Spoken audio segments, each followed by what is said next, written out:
one actually, over to my left, character's left is better. So, yeah, over that side, yeah, perfect. Go over there.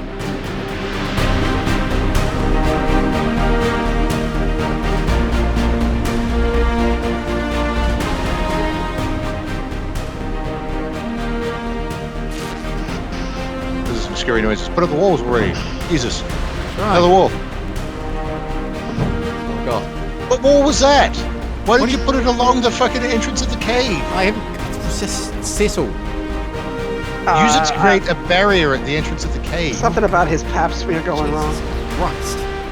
Noise. I haven't got another one. Oh my god! Shut up. Shut up. Alright, let's get into it. Thank you very much for clicking on this video, and if you do enjoy this type of content, consider hitting the like button. That helps me out, and a subscription would always be much appreciated. I'll be following Icarus quite a bit, so you can expect more content from me in regards to this. Now, I've been playing all the beta weekends with my friends and been enjoying it, but I do have some thoughts on the game. So for each section here, you can look down into the YouTube timeline down below and you will see what I'll be talking about. I'm going to give you a quick summary, and then I'm going to let me and my mates ramble just for a couple of minutes on each subject. Alright, we're going to start off looking at some thoughts around when you're doing rapid fire missions down into the planet, and you can be going over the same territory over and over and over, but one mission will have a certain thing in that territory you need to find, and the next one there won't be anything there, and vice versa. So because of this, you're going over familiar ground. For example, you might have gone over that ground an hour ago, then you drop back down to it again, and there might be some objective that you need to find right there where you were an hour ago. It feels a bit weird, it feels a bit odd. It certainly takes away from that feeling of persistence.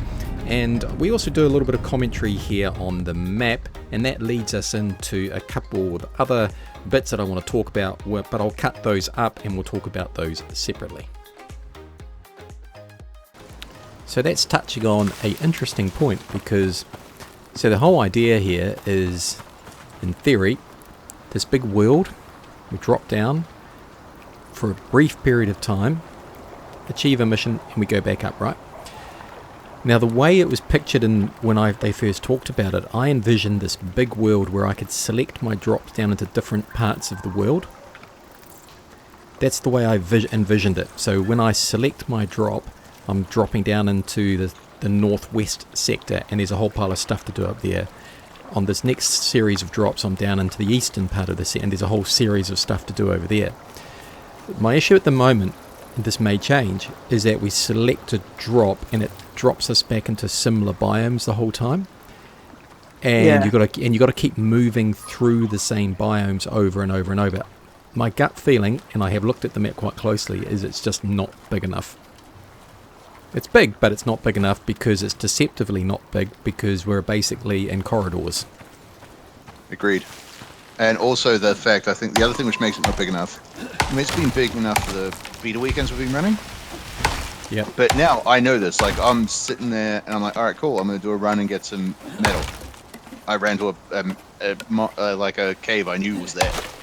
All right, I don't want to like land on a fresh new prospect in a new place and go, oh yeah, cool. I'll just run over here and grab a cave. Like, I don't want to be able to jump on like IcarusProspectors.com and be like, okay, cool, I'm on a squid reference.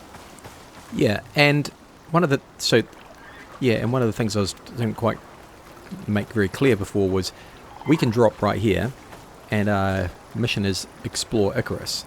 We can finish this, go back up to our drop down again onto a totally different drop, which might be to find some weird plants, but we land in exactly the same area. And it'll be the same place. And all they've done, and now we've got where we've walked past before, now and that to me all adds to unreality of the game. It reduces. I mean, I know there's it takes you out of it for sure. Yeah, because you're going. This is not just it becomes not just a session based thing, but every one is a really different game, but it's not a different game. Not for the people who play it. Mm-hmm.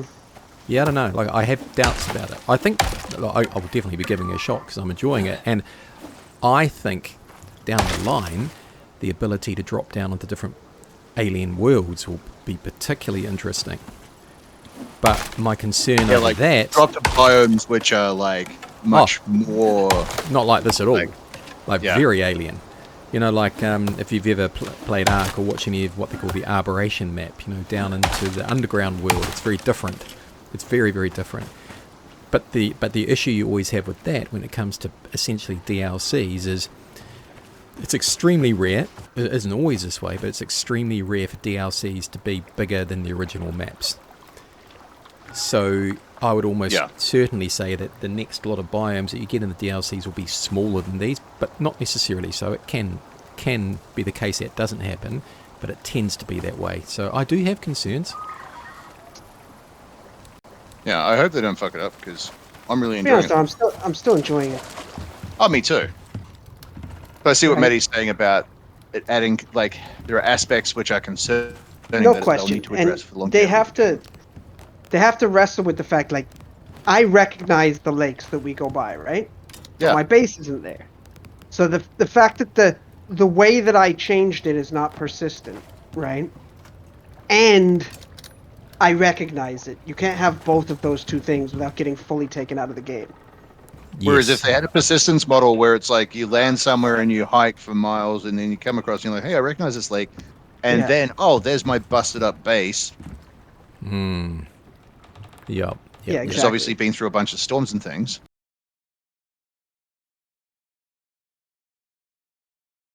And then like, oh, look, there's an old chest. Oh, look, here's a rusty rifle, which I need to repair. Because then I can, like, rationalize to myself Like, why it's the same it is planet. everything's happening in the same area. Like, I recognize it because it is the same thing. That's fine. Yeah. That's one thing I'm wondering about. Like, I hope they've got a lot of areas because, like, they've teleported us to places. I'm like, I recognize this. It's not that big. Some of it, obviously, we're intimately familiar with because, like, throughout these missions, like, they're like, oh, we've had a base here, we've had a base here. Yeah, it depends how much they're expanding out, like, just a single map for beta versus how much they're expanding. Like, this is the game. Yeah. So we've got to If go this up to is that. the game, it's not Sorry. going to last. New. Because I No. am bored of this biome and bored of this, like... The same Like- structure. Yeah, it's Sure. fine. Yeah. I mean, it's But pretty. if it's and just a everything, tiny but- piece and, like, you have massive forest biomes where, like a high-risk forest biome, you know, like in the intro where you've got that weird spider creature running through the forest and stuff. Exactly. Yeah, they need to make it more dynamic and more interesting and more challenging. Like, I mean, I know everyone goes, "Oh, the bears were overkill at the beginning," and they were, but They're also exciting. it was exciting. The game was exciting. Yeah, it was crazy Whereas exciting. Those level 1 bears we were fighting with the crossbows, it was like, In this next section, we're going to talk about something that's really bugged me. When you start off in these missions, you do have an idea that they're going to be easy or difficult. That's quite clear.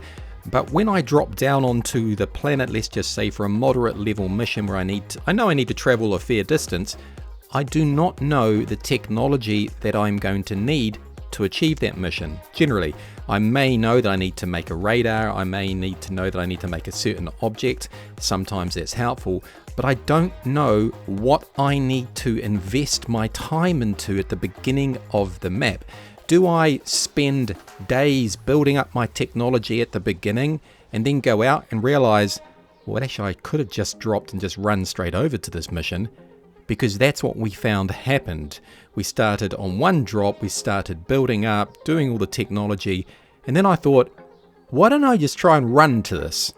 And I achieved the mission perfectly well with what you would call very primitive technology.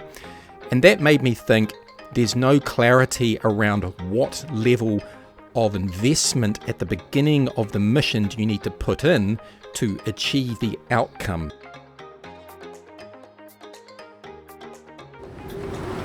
Yeah, so one of the things I was thinking about, you know how we're talking about at the beginning of the missions, you don't really know, apart from the level of the mission, you don't really know what sort of gear you need, and so it's a bit of an unknown.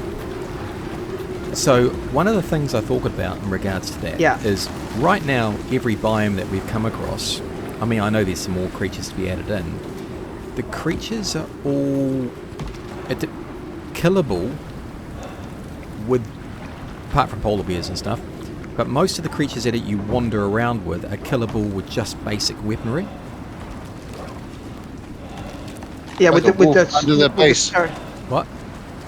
Wolf under the base. Okay. Yeah, see let me get the fucking guy.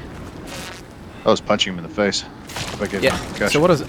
If there were more powerful creatures wandering around, which you needed more advanced equipment to take on, and they could be at any time in any of the biomes, but not too many of them, but just occasionally they appear, then that Like this. Yeah, Like maybe you could take a level 14 wolf with a wood bow, but you're not taking a. Yeah. You're not taking like this. It's just the scaling of the weapons and and the hit points and stuff. Yes. So if there were some tougher creatures around, which you knew that if you wandered long and far enough, you're likely to come across. What that means is it forces you to do the tech at the beginning. Exactly. You can't just wander off. At the moment, the game doesn't have that. No, it doesn't punish you for trying to speed run. No. Right, where was that leather, Johnny? And just the last thing that we're going to quickly talk about is the character progression. Let's use the phrase character specialization, and the way the tech tree is, how it impacts and influences the way you play and the way you select your character for the future. How is this working in Icarus? Because generally speaking, we thought that it was okay, but there wasn't a feeling of real speciality. There wasn't a feeling of my character is different to that character. Waste. If I'm mining while the miner's on, you know what I mean? That should be a bad call. But yeah, I should still be able to mine if I have to. What was that? I should be hunting while the hunter is on, because there's no point, because otherwise it's a waste. Because you're so much better as a hunter. That's what you're sort of talking about. Yeah, exactly. And your pause, you're saying that, Now maybe there should be some things that you don't have access to. I see some like the bench. Yeah. Yeah, so benches and stuff like that, but it should be sparing. Yeah. So I think it's nice. I haven't got any major criticisms of the way you tech and level. I think it's very nice, but yeah, I think overall, having played almost 100 hours of the game now, which is not as much as a lot of people, but it's still quite a bit, is that all my characters blend together, and yeah, all the essential stuff I need I can get quite quickly, and each character, even if I went and chose to be the hunter or the miner, it all feels pretty much the same, and I don't know, I think there could be much more distinction between the classes, so to speak. Yes, yeah. There's a wolf over here right now, and I'm happy enough to shoot it, whereas I feel like I should be like, John, there's a wolf. Yeah, you come hunt the wolf because you were the hunter, and that's going to give you such big bonuses and such an advantage. Yeah, and the only real skills that we've noticed that works on is in the mining, isn't it, Johnny? That's pretty much what I was thinking. Yeah, because you can mine much more efficiently, and like one hit, take a whole rock or something, couldn't you? Yeah, I think if they could make it like the other classes, like the miner, that would be much better. Yeah, and like if I look at it, so we have a survival where you've got all your various things, but they're all just sort of stuff a lot of people should have. Construction, builder. I mean, I've done a lot of that, and apart from some bonuses for carrying stuff, the construction is garbage. It doesn't do anything. Yes, and because there's stuff here about it gives you bonuses for construction. In my mind, but aside from being able to carry more stuff. Yeah, it's just the carrying more stuff is useful, but all the bonuses in reducing the wood, because the resources are generally so plentiful, it doesn't make any difference. Yeah, and I think that they've tried to make it so, for example, you can come down, I can just play by myself and play the game okay. Just with whatever player I have, I'll be able to complete the game. Just having the other people helps a little bit. But I feel like that just doesn't give us enough diversification or feel of difference between the players. Like right now, between you, me, and Johnny here, I don't think there's any real difference. Not right now. No. Not really. There's just nothing. We're just all pretty much doing exactly the same thing. Yeah, like we all gather wood. Yeah, it makes very little difference. We all gather stone. Yeah. Hopefully you've watched all this video, and if you got this far, you are a legend, because most people only watch the first few minutes of most videos. Icarus is in a beta process, and it will then finish this. They will refine it more, they'll then go into an alpha process, refine it more, and then eventually release it. So there is a lot of things that can be tweaked and changed before we see the final product. It is a good game, really enjoying it, Me and my mates really getting a lot of fun out of it. But I do have some concerns because the survival community is hard to please. They want big games, they want games that they're going to be able to play for hundreds and hundreds and hundreds of hours. And Icarus, will it achieve that? Well, that's going to be interesting to see. So yet again, thanks for watching. Don't forget to like, subscribe, and stay tuned into my channel, because I will be popping a few Icarus videos up there along with other random stuff that comes my way, because my videos are a bit like a box of chocolates. You never know what you're going to get. Thanks for watching. See you in the next chapter.